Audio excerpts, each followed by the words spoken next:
Hello and welcome to SoulSpeak. In the 1970s, America witnessed a series of chilling cases. Young women vanished without a trace, scattered clues were discovered, and families were left trembling in fear and uncertainty. From the shadowed forests of the Pacific Northwest to the bustling streets of Florida, these mysteries raised more questions than answers. On SoulSpeak, we dive deep into every lead, listening to the testimonies of survivors, tracing the painstaking work of detectives piecing together the fragments of a real-life nightmare, and uncovering the horrifying details that few have ever heard. Subscribe to SoulSpeak and turn on notifications today, so you won't miss a single spine-tingling true crime story, where even the smallest clue could reveal the dark truth lurking behind unsolved mysteries. In the mid-1970s, America was a country in flux, shifting, restless, and full of change. But amid the rhythms of everyday life, a string of mysterious disappearances began to spread, sending shockwaves through communities from the Pacific Northwest all the way down to the South. Young women, mostly students between the ages of 12 and 26, vanished without warning, leaving behind families, friends, and entire towns gripped by a fear that words could hardly capture. These were ordinary girls, full of life, dreams, and futures that stretched endlessly ahead. They went to school, worked part-time jobs, strolled through quiet neighborhoods, or returned home after long days, but something unseen blocked their paths, leaving faint traces that no one could make sense of at first. The disappearances did not happen in just one place. From Tacoma, Washington, where girls first vanished without explanation, to Oregon, Utah, and Colorado, each case left only scattered clues: a suspicious car seen parked near a trail, a personal item abandoned in the forest, or a strange sign in an otherwise peaceful neighborhood. Eventually, similar cases began to appear in Florida, where a sense of security once taken for granted suddenly gave way to a creeping dread. Every victim had her own story, yet all shared common threads: youth, innocence, and hope. Those very traits made them targets for a danger that no one could yet foresee, and though each disappearance seemed disconnected, together they began to form a nightmarish puzzle, a dark mosaic of mystery that law enforcement would spend years attempting to piece together.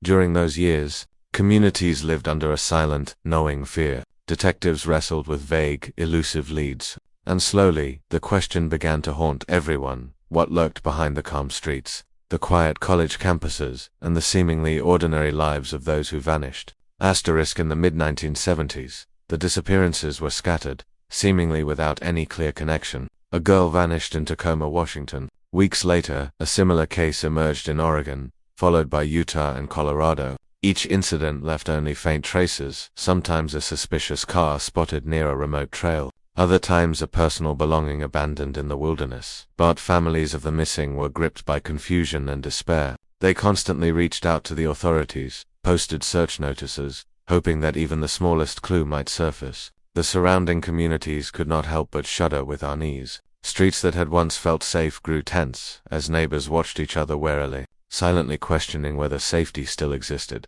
The media reported continuously on the cases, yet information remained fragmented and unverified. Articles described the victims, the locations where they disappeared, or the vague clues left behind, stirring public curiosity, but not revealing that all of these incidents shared a chilling pattern. Slowly, a horrifying motif was beginning to emerge from what appeared to be isolated events. At the time, law enforcement wrestled with piecemeal cases, lacking sufficient evidence to identify a single perpetrator behind them all. Every lead was recorded, every testimony collected, yet the overall picture remained hazy. It was precisely this fragmentation that made the cases so difficult to solve and allowed fear to ripple outward, spreading not only through the victims' families but across entire communities.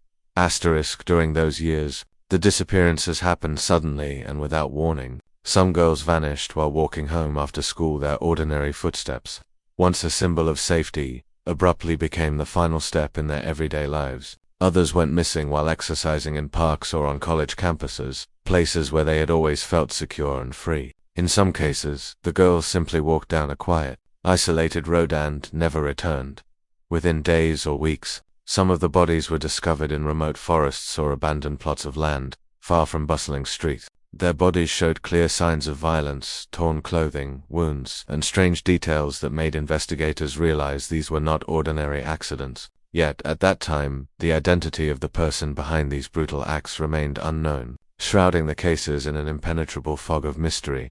These details not only terrorized local communities, but also complicated the work of law enforcement, who struggled to piece together the scattered fragments of each case. Every incident seemed isolated, yet beneath the surface lay a subtle and sinister pattern, one that only careful attention to small, incremental clues could eventually reveal. In this environment, every testimony, every piece of evidence became precious, because even the smallest detail might hold the key to unlocking a mystery that had so far defied explanation. As the disappearances and bodies began to surface across multiple states, law enforcement started noticing a disturbing pattern. Young women, mostly students, were vanishing or being attacked in places that should have felt safe, whether in Tacoma, Washington, or in the remote forests of Oregon, Utah, and Colorado. Each case bore striking similarities. The victims were lured into isolated situations, leaving behind scattered but distinctive clues. The media began reporting extensively on the cases, yet the public had not yet realized that these seemingly separate incidents were connected by a dark and sophisticated pattern. Families of the victims lived in constant anxiety, while detectives worked tirelessly, collecting evidence and painstakingly piecing together the fragments of each case. Still, a sense of mystery and dread hung over the communities. Amid this tense atmosphere, a particularly chilling case in Florida emerged as a turning point, revealing just how brutal and calculated the perpetrator behind these disappearances truly was. On the night of January 15, 1978, what seemed like a peaceful evening on the campus of Florida State University turned into a scene of unimaginable horror. For young women from the Chi Omega sorority became the center of a chilling attack. 2 were brutally murdered, while the other 2 survived with severe physical injuries and lasting psychological trauma. The event sent shockwaves through the student body, families, and the wider community. As a place considered safe became the stage for extreme violence, the surviving victims recounted how the attacker approached them with meticulous calculation. He did not appear threatening or aggressive. On the contrary, he was charming, friendly, and seemingly trustworthy, so much so that the girls had no reason to suspect danger. He entered like a familiar face, speaking softly, smiling, engaging in polite conversational, a calculated guise to hide his true intent. Initially, the victims assumed he was just a normal stranger, perhaps even polite and courteous. But in an instant, that sense of safety vanished, and they became victims of a sudden and brutal assault. The survivors described the attacker's method in chilling detail. He found a way into the house, waited for moments when the girls' attention was elsewhere, and quickly took control. He knew how to instill fear while maintaining control to avoid detection. Small details, the tone of his voice, the look in his eyes, his gestures, even the way he moved through the room became critical clues for investigators, helping them understand his behavioral patterns, approach methods, and attack style. The Chi Omega case not only shocked the community but also marked a turning point in the investigation. Thanks to the testimonies of the survivors, law enforcement began connecting scattered pieces from multiple states, linking the disappearances in the Pacific Northwest to Florida. Tiny details that once seemed insignificant, traces left at crime scenes, the manner of attack, or abandoned personal items suddenly became vital. Every clue recorded, every statement analyzed, gradually revealed a sophisticated and terrifying criminal pattern few could have imagined. That night changed not only the lives of the 4 women, but also the course of the investigation. Early leads from Chi Omega became a goldmine of information, driving police to focus their efforts, connecting disparate incidents into a federal crime pattern. From there, the veil of mystery surrounding previous disappearances began to lift, gradually revealing critical clues that had previously gone unnoticed. Through every detail from the environment of the crime scene to the reactions of the survivors, the Chi Omega case became a pivotal lens through which investigators could understand how this chain of crimes unfolded, proving that every seemingly ordinary moment could become a decisive matter of life and death.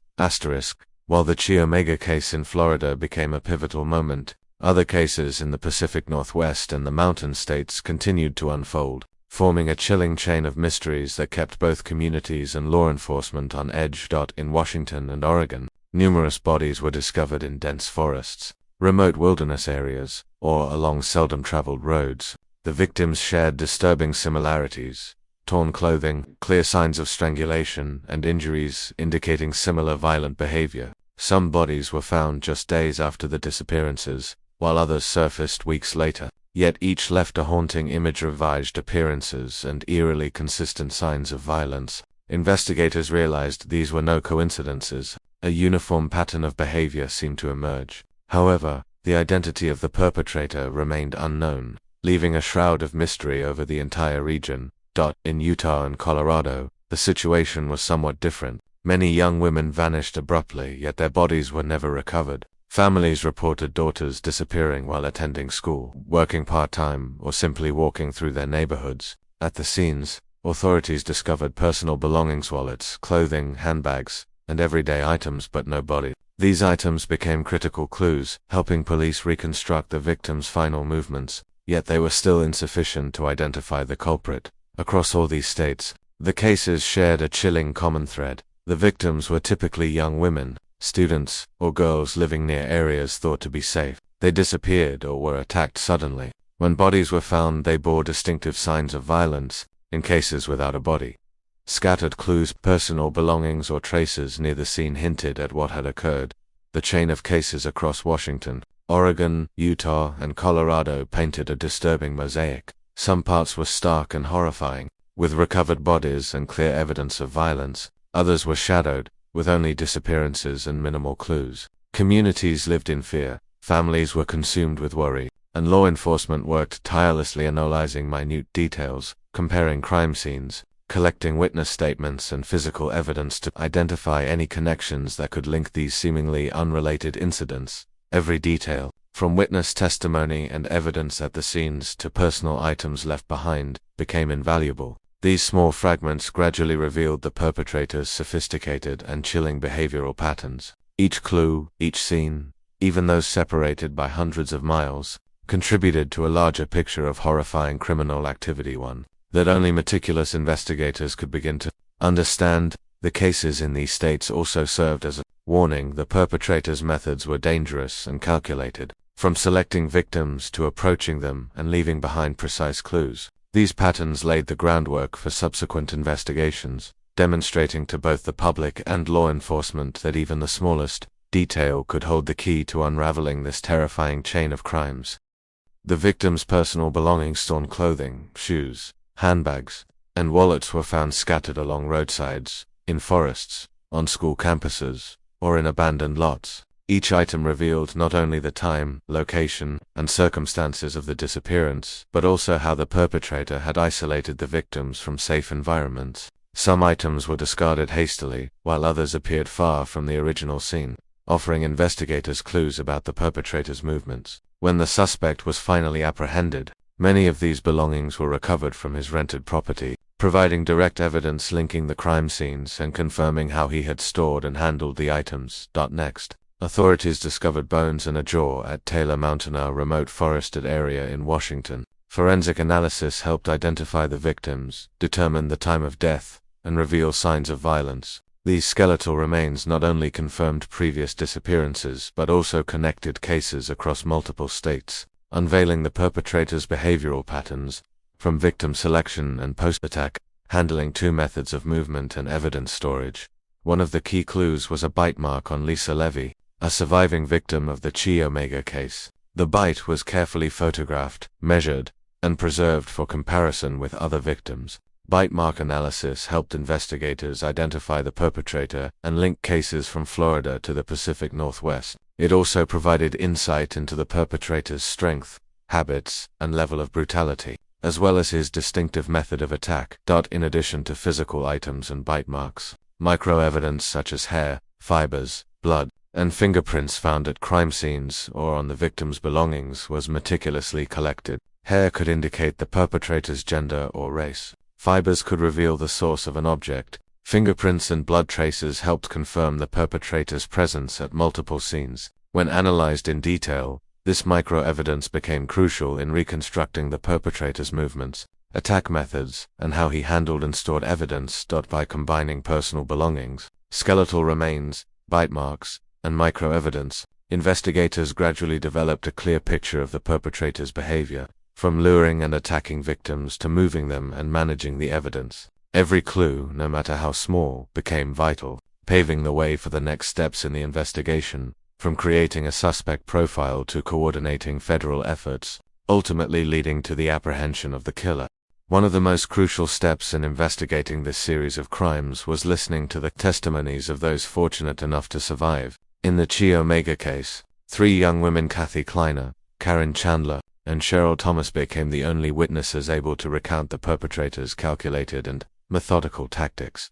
They described the attacker as appearing friendly, charming, and trustworthy, giving the girls no reason to suspect danger. He entered like a familiar face, speaking softly, creating a false sense of security. At first the victims assumed he was just an ordinary stranger, perhaps even polite and approachable, but in a matter of moments, everything changed. He launched a sudden and brutal attack. Through their statements, law enforcement learned that the perpetrator was highly deliberate in his choice of victims, often targeting young women walking alone or living in quiet, low-traffic areas. He knew how to instill fear and maintain control over the situation, leaving the victims almost no chance to resist. Even small details, the way he looked at them, the tone of his voice, his gestures, were memorized by the survivors and later became vital clues for investigators, helping them construct the perpetrator's behavioral patterns and attack methods.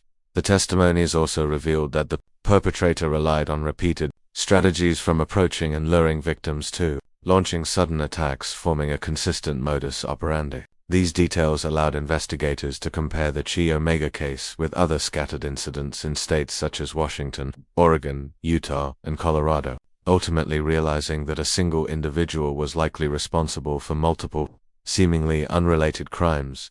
Beyond outlining the attack methods, the accounts of Kathy, Karen, and Cheryl highlighted the courage and resilience of the surviving victims. Their recollections provided critical information, helped authorities describe the perpetrator's behavior, and laid the foundation for the next steps in the investigation. These testimonies enabled law enforcement to gradually understand the perpetrator through his actions, rather than relying solely on crime scenes or physical evidence. Ultimately, the survivors' statements became an indispensable investigative tool, offering a detailed picture of the perpetrator's sophistication, brutality, and consistent attack methods, while providing the key to connecting previously isolated cases into a single, linked series of crimes. In addition to the testimonies of surviving victims, external witnesses played a crucial role in the investigation of the case series. Some residents near the crime scenes reported seeing suspicious vehicles in the area, or noticing unfamiliar figures leaving the scene around the time of the attacks. Witnesses described the vehicles as small, neutral-colored, and generally unremarkably they appeared at unusual times, drawing attention only in hindsight. The strangers observed moved quickly and discreetly, avoiding contact with anyone nearby, yet their behavior created a sense of unease. Some witnesses were able to recall specific details about the individual's appearance, gait, or clothing. These accounts helped law enforcement narrow the scope of suspicion, identify possible routes the perpetrator may have used, and establish the timeframes when he appeared near the scenes. When compared with incidents in other states such as Washington, Oregon, Utah, and Florida, these seemingly scattered observations began to reveal a behavioral pattern: the way the perpetrator selected victims, the timing of his appearances, and the methods he used to approach without being detected. Police also cross-referenced these witness statements with physical evidence at the scenes, from personal belongings and micro-evidence to the distinctive signs of violence on the victims. The combination of eyewitness accounts and forensic findings allowed investigators to gradually reconstruct the sequence of events, better understand the perpetrator's methods, and narrow down potential suspects.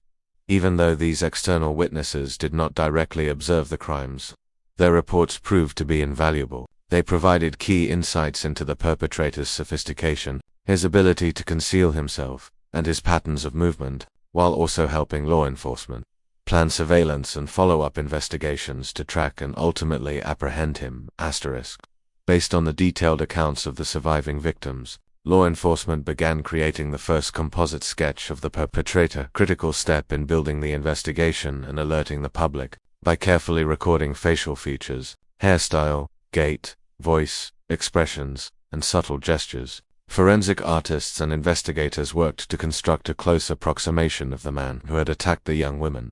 This process required close collaboration between the witnesses, the sketch artist, and the detectives. The survivors had to recall every detail, even while grappling with trauma and fear. The distance between the eyes, the shape of the nose, the way he moved, the way he smiled or tilted his head when approaching. Every line, every minute detail, was repeatedly checked and cross-referenced to ensure maximum accuracy. While the sketch provided the first visual representation of the suspect, his true identity remained unknown. The image became a vital tool for law enforcement to broadcast warnings to the community and to compare against potential suspects across multiple states. Similarities between this sketch and descriptions from other scattered incidents helped investigators identify repeating behavioral patterns and physical traits, allowing them to begin predicting the perpetrator's movements and victim selection methods. The sketch was not just a visual, it was a strategic investigative tool. It guided police in monitoring key areas, compiling suspect lists,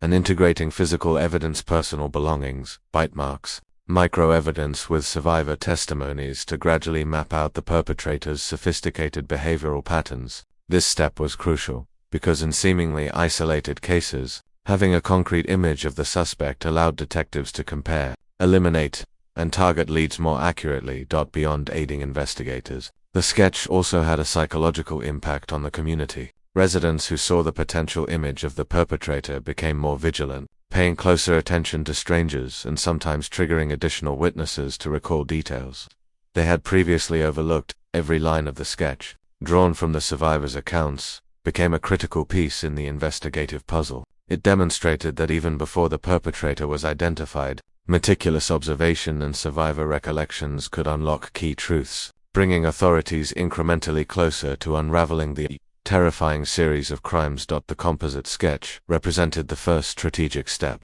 linking scattered clues from evidence and crime scenes to survivor testimonies, and laid the foundation for the pursuit of the real perpetrator, marking a major turning point in the investigation. After collecting physical evidence and testimonies from surviving victims, law enforcement began to recognize a clear behavioral pattern known in investigative terms as the modus operandi (MO). By analyzing cases across multiple states, investigators noticed that the perpetrator consistently targeted young women, often students or residents living near universities. The victims were usually alone or in isolated areas with minimal foot traffic.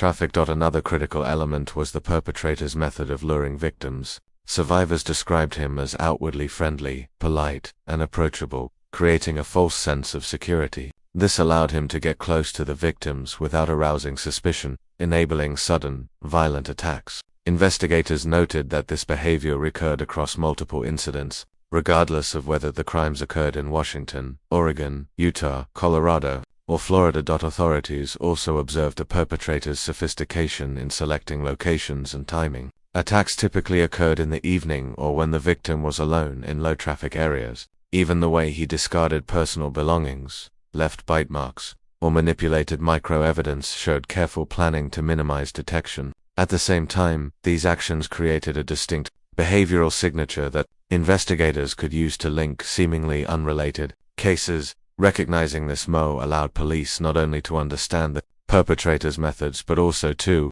anticipate his next moves, from victim selection and approach to escape and evidence handling. This insight became essential for organizing surveillance, compiling suspect lists, and identifying critical leads to focus on during the investigation. The identification of this pattern also helped connect otherwise isolated cases. By examining details such as the victims' ages, locations of the crimes, methods of luring, and signs of violence, investigators gradually began to paint a comprehensive picture of the perpetrator's behavior and style. This ultimately paved the way for tracking and apprehending the criminal in subsequent phases of the investigation. Throughout this process, authorities realized that every small detail from personal belongings to witness statements aligned with the broader MO. This reinforced the hypothesis that multiple, previously unconnected cases were the work of a single, sophisticated perpetrator and brought law enforcement incrementally closer to identifying the true identity of the attacker. During the investigation, authorities realized that personal belongings, bite marks, bones, jaws, and skull fragments were key pieces in linking the seemingly isolated crimes. These clues enabled investigators to connect cases spanning from Florida to the Pacific Northwest, including Washington, Oregon, Utah, Colorado, and Florida itself. In Florida, the Chi Omega case provided personal effects, clothing, and distinct bite marks. These bite marks were carefully photographed, measured, and preserved, becoming invaluable biological evidence for comparison with victims in the Northwest. Forensic analysis revealed a unique and consistent pattern, confirming that the same individual was responsible for multiple crimes spread across hundreds of miles. Additionally, bones, jaws, and skull fragments discovered in remote forests and wilderness areas in the Northwest helped identify previously missing victims. This identification not only connected earlier disappearances but also provided crucial information about the time of death, method of attack, and the perpetrator's handling of the crime scene. These details were meticulously compared with the personal effects and bite marks from Florida, establishing a clear link between the previously disconnected cases. The combination of personal belongings, bite marks, and skeletal evidence demonstrated that the perpetrator operated according to a pattern, repeatedly using similar methods from luring victims and attacking them to disposing of crime scenes and retaining evidence. This allowed investigators to construct a comprehensive picture of the offender's behavior, narrow the pool of suspects, anticipate his next moves, and prepare for his eventual capture. Through this process of linking evidence, even seemingly minor details, bite marks, bone fragments, or personal items became critical proof. They revealed that these terrifying cases were not isolated events but the work of a single, highly calculated and brutal perpetrator. This realization marked a pivotal turning point in the investigation, providing law enforcement with the foundation needed to pursue and ultimately apprehend the criminal. As the crimes spread across multiple states, state law enforcement quickly realized that working independently would not be sufficient to tackle this sophisticated series of murders. The FBI was brought in, providing forensic experts, behavioral analysts, and access to federal data. A comprehensive case-sharing system was established, allowing investigators in Florida, Washington, Oregon, Utah, and Colorado to exchange detailed information about crime scenes, evidence, victim injuries, and victim profiles.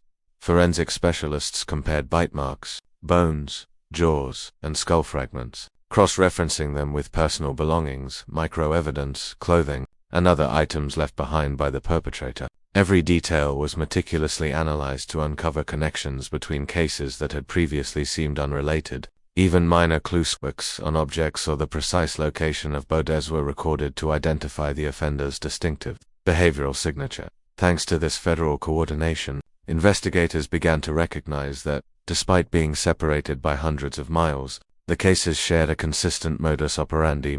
Patterns emerged in victim selection, luring methods, the manner of attack, and disposal of crime scenes. Authorities discovered that the perpetrator was not only methodical in committing the attacks but also highly mobile, exploiting geographic distances to complicate law enforcement efforts and delay identification. Moreover, the Federal Information Sharing Network allowed investigators to anticipate the perpetrator's next moves, monitor high-risk areas, and identify potential victims. This coordination enabled law enforcement to implement community alert campaigns and prepare for arrest operations once sufficient evidence had been gathered. By analyzing the evidence, crime scenes, survivor testimonies, and federal data, investigators began to construct a profile of the perpetrator. It quickly became clear that they were dealing with a highly intelligent and meticulous individual. The killer knew how to manipulate victims with a friendly and trustworthy demeanor, creating a false sense of security that allowed him to approach without raising suspicion. He did not confine his attacks to a single state. Instead, he moved freely across Washington, Oregon, Utah, Colorado, and Florida, turning seemingly isolated incidents into a chilling chain of connected crimes. Investigators noticed a repeated pattern: young female victims, often near college campuses or quiet residential areas, lured through casual conversation, and then ambushed suddenly and violently. Behavioral experts deduced that the perpetrator was extremely calculating, from movement between states and victim selection to crime scene management and evidence retention. He knew how to conceal his traces, yet deliberately left distinct signatures such as bite marks, personal items, and microevidence, which ultimately helped law enforcement identify his modus operandi. Although the MO and individual clues were becoming clear, the killer's identity remained a mystery. Investigators had to synthesize all physical evidence, survivor accounts, sketches, and federal data to gradually narrow in on him. This analytical process not only allowed authorities to anticipate potential future actions, but also revealed the perpetrator's level of cruelty, cunning, and premeditation, laying the groundwork for the decisive investigative steps that would eventually uncover the truth. These behavioral deductions became the backbone of the entire investigation. By connecting evidence, testimonies, crime scenes, sketches, and federal intelligence, investigators transformed seemingly disparate details into a comprehensive portrait of the perpetrator's sophisticated methods, paving the way for his eventual apprehension and prosecution. After years of intense investigation spanning from Florida to the Pacific Northwest, law enforcement finally amassed enough irrefutable evidence to confront the killer. This was the pivotal moment in the case, when scattered clues suddenly aligned, revealing the true face behind the terrifying chain of crimes. Key pieces of evidence included personal items, victims' clothing, shoes, and belongings were discovered in the suspect's rental properties or hiding places, directly linking him to multiple crime scenes. Survivor testimonies, detailed accounts of how the perpetrator lured and ambushed his victims, provided insight into his signature methods. Composite sketches, images reconstructed from survivors' recollections matched the suspect during surveillance operations. Bite mark analysis, most notably, the bite mark on Lisa Levy, a surviving victim of the Chi Omega attack, was meticulously photographed, measured, and compared with the suspect's dental profile, serving as a crucial piece of biological evidence. When all these clues were placed together, investigators identified a single individual whose behavioral patterns, possession of victim items, and unique dental characteristics provided sufficient grounds for arrest. Forensic odontologists confirmed a perfect match. Items found in the suspect's residence corresponded to evidence from crime scenes across multiple states, and survivor testimonies corroborated his calculated and methodical attacks. The killer, highly intelligent, meticulous man who exploited victims' trust and maneuvered seamlessly between states, could no longer escape the combined power of forensic science, behavioral analysis, and federal coordination. Every detail from personal effects, skeletal remains, bite marks, and microevidence to survivor testimonies and composite sketches coalesced into a complete picture, leaving him with no place to hide.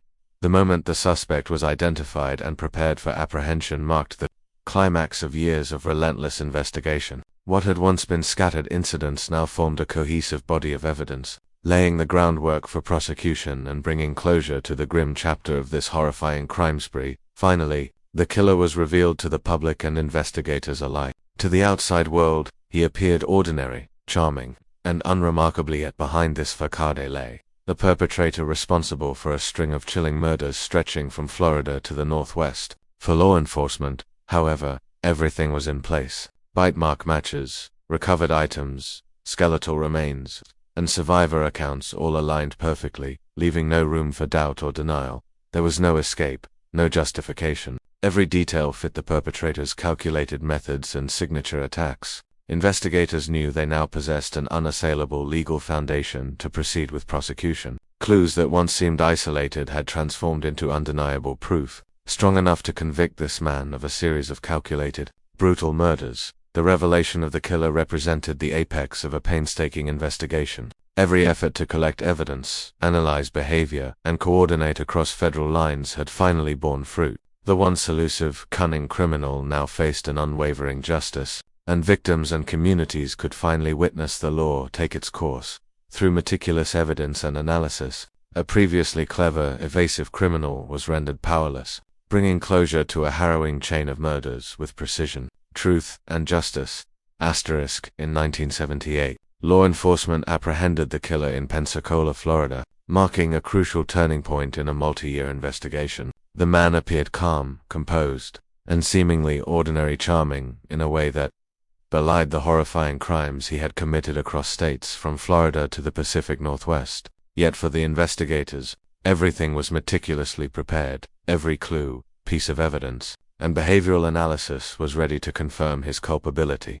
The verification process was methodical and scientific. Forensic experts meticulously compared dental records, victim belongings, clothing, shoes, personal items, and microevidence with the evidence collected from crime scenes in Florida, Washington, Oregon, Utah, and Colorado. Every detail from distinctive bite marks, traces on personal effects, hairs, fibers, to marks on victims' bodies, was examined thoroughly.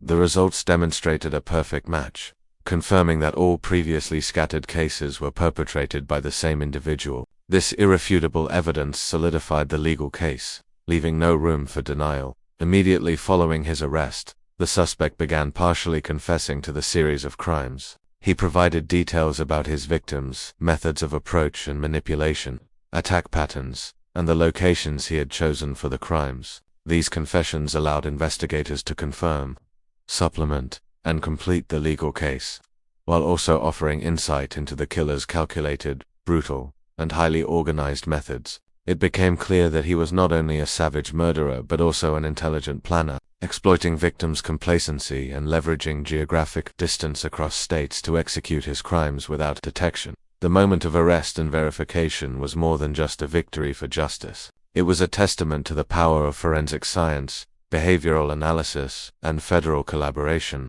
It demonstrated that, with patience, precision, and scientific methodology, seemingly disconnected clues could be pieced together to form a comprehensive picture, bringing the perpetrator into the full light of the law. This turning point marked the moment when a cunning, violent, and enigmatic criminal had nowhere left to hide, opening a new chapter in delivering justice for the victims and their communities.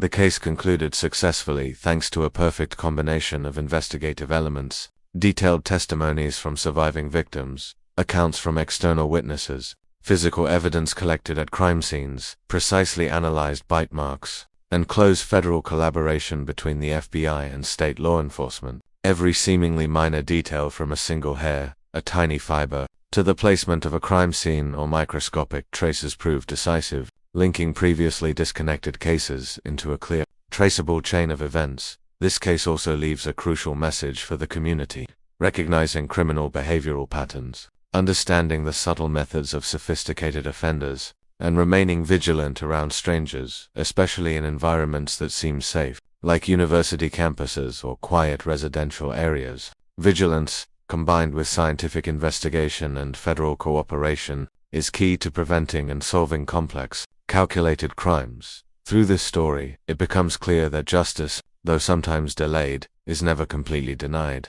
No matter how clever a criminal may be, persistent, meticulous investigators using forensic science intelligently can expose the truth, ensuring the perpetrator faces justice. Every small detail matters. Every investigative effort contributes to bringing the facts to light, and ultimately, the victims are honored as the one responsible for the tragedy can no longer hide. The overarching lesson serves as both a warning and a testament. The power of collaboration, science, and patience in criminal investigations is immense. It underscores the importance of community awareness and law enforcement cooperation to prevent similar crimes in the future. Don't forget to leave a comment and let us know your thoughts. Hit like if you found the video compelling, and subscribe to the channel to catch more true crime stories.